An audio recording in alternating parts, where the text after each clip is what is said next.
Amnesty International is calling on Zimbabwean authorities to urgently address the challenges of nearly 300,000 people that are facing statelessness. In its new report, the advocacy group says the figure, which is an estimate by the United Nations Refugee Agency, includes people who've been struggling to acquire citizenship even before Zimbabwe's independence in 1980. The research found that migrants from neighbouring countries such as Malawi and Mozambique were brought by colonial masters and were never registered as citizens.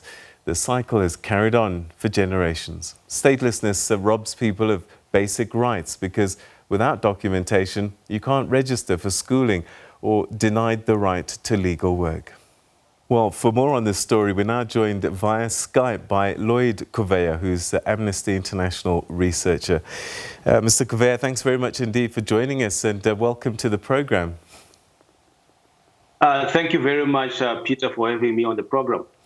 All right, so it sounds as if this statelessness problem has been going on for decades, literally. Zimbabwe celebrates 41 years of independence on Sunday.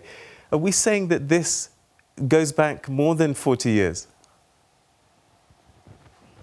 When you look at the history of migration, where the colonial administration in Zimbabwe brought migrants from Malawi, Zambia, to work on mines and farms, that really started this arduous journey for people who were coming from neighboring countries. And then when they settled in Zimbabwe, they started their families. Unfortunately, soon after independence, the Citizenship Act that was adopted by the Zimbabwean government in 1984 was eventually amended. When it was amended, it excluded migrants from their ability to acquire citizenship of Zimbabwe, despite the fact that they were born in Zimbabwe. In 2001, the government amended that Citizenship Act and gave migrants 6 months to renounce citizenship of their countries of origin. Now, they were being asked to renounce citizenship of countries that they'd never been to. These people were born in Zimbabwe, and you have been asked to renounce citizenship of Malawi or Zambia or Mozambique, and yet you have never even been to the village where your ancestors came from. And so a lot of them, of course, did not have any access to information because stateless people are actually living on the margins of society. They are segregated, they are marginalized. And so most of them, we found them staying on mines and farms and peri-urban communities. So obviously they would have no access to information. They did not know that this was really happening. The amendment process itself. So many of them actually did not take heed of this call by the government to renounce citizenship. And those who tried, unfortunately, met up with so many obstacles at the registry offices. There were so many cumbersome administrative requirements that they could not then meet. For instance, it was so difficult for a lot of the migrants to, when they approached the registry offices, because of the attitude of the registry officials who considered or who perceived these people as foreigners, in a way, some kind of xenophobic attitude and hatred. Because as you are aware, around that time when, in 2002, when the former President Mugabe was really trying to consolidate his hold on power, he declared people from Malawi and Zambia and Mozambique to be totemless people. So that sort of denigrating name calling also then filtered through to the office of the registry department. And a lot of those people were then told that, no, look, nobody is stateless. You just have to go back to the country where you came from. If you came from Malawi, if your parents came from Malawi, go there. If you do not want to go back, then renounce your citizenship. So this is what happened, and then people found themselves stateless in a country of their birth. In 2003, the government realized, no, man, we have made a mistake. This is really foolishness on our part.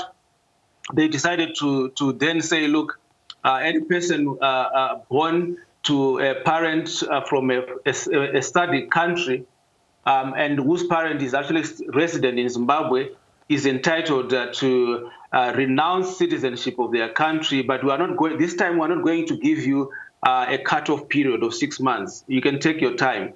But again, this is the problem, that they then met with the obstacles to then, reclaim Zimbabwean citizenship, which they had lost because of the prohibitive costs. We're looking at a citizenship determination process is over $100, close to $200. And a lot of people who are stateless in Zimbabwe are really people who are poor.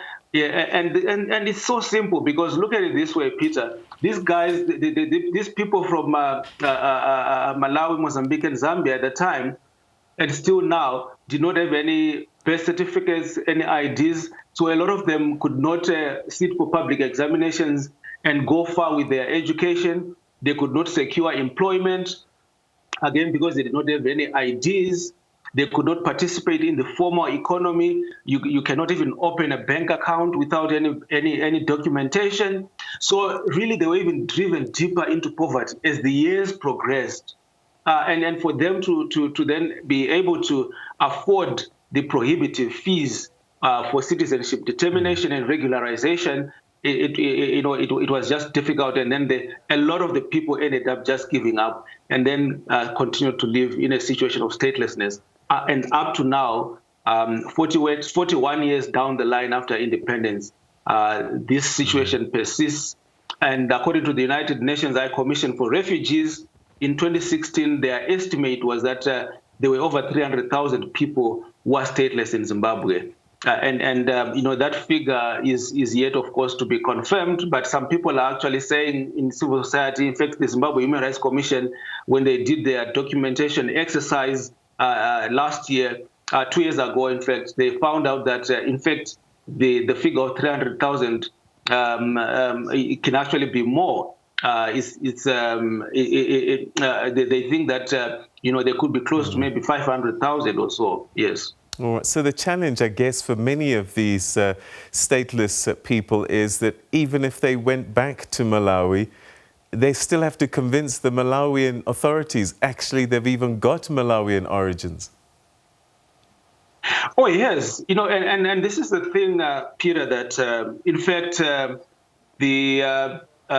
I think before last year, the Malawian law was on citizenship provided that if you turn 21 years old and you are in a foreign country like Zimbabwe and you have not reclaimed your Malawian citizenship, you automatically lose it. Wow. So you can imagine a lot of people who are over 21 years and are in Zimbabwe and are of Malawian origin could not reclaim Malawian citizenship because they had already passed that age. But fortunately, there was an amendment, I think 2 years ago, and I hope that it has been assented to by the president of Malawi so that Malawians in Zimbabwe can still reclaim their citizenship. A lot of people were affected, and most of them ended up relocating to other countries like South Africa and Zambia or Mozambique, leaving Zimbabwe, because they could not, they lost Zimbabwean citizenship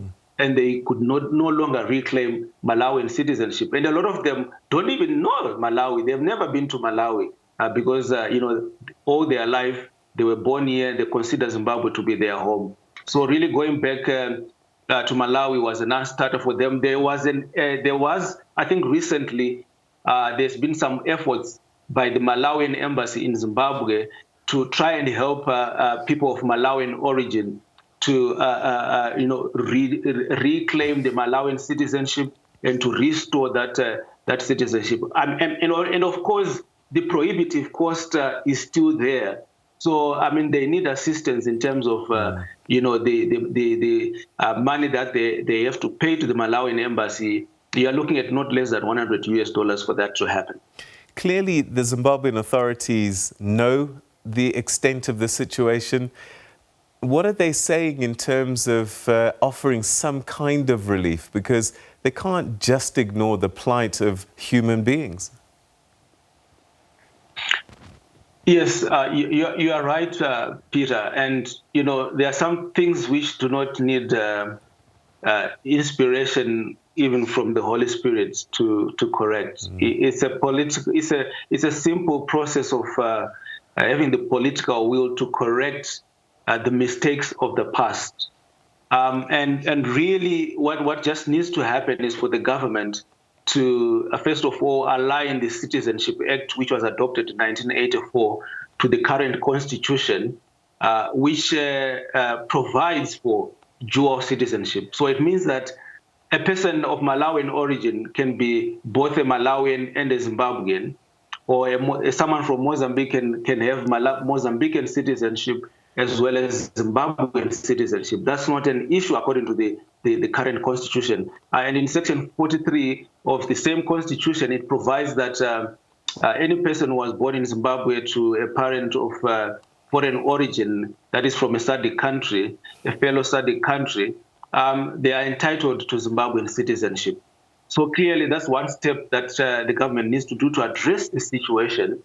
Secondly, they need to address the attitudes of registry offices and the administrative obstacles, which are so cumbersome, to really just facilitate the process of ensuring that nationality is restored to those people who lost it in from 2001 going on. I mean, you know, the attitude of the government has been that there are no stateless people. They don't believe that anyone can be called stateless, and so they've made some undertakings. I mean, I think there are plans to work in conjunction with the United Nations High Commission for Refugees, that is the country office here in Harare, to do a statistical research to actually investigate and find out whether, in fact, there are people who are stateless in Zimbabwe. And they're going to use the upcoming census in Zimbabwe to then, you know, ask whoever the people that they will be counting the numbers, whether a person is actually stateless, whether they've got citizenship or they've got nationality here. And so perhaps, I don't know, maybe when they use that and they find out on the ground the reality, perhaps then they'll act on it. As we speak, it seems that there isn't much political will to address the issue. All right, LLoyd Kuveya, we're going to have to leave it there, but thank you so much indeed for bringing this pressing issue to our attention, and let's hope that the authorities act with some urgency. Thanks for your time. It's a pleasure. Thank you very much, Peter. All right, that's LLoyd Kuveya, who's a researcher with Amnesty International, talking about the plight of stateless people in Zimbabwe.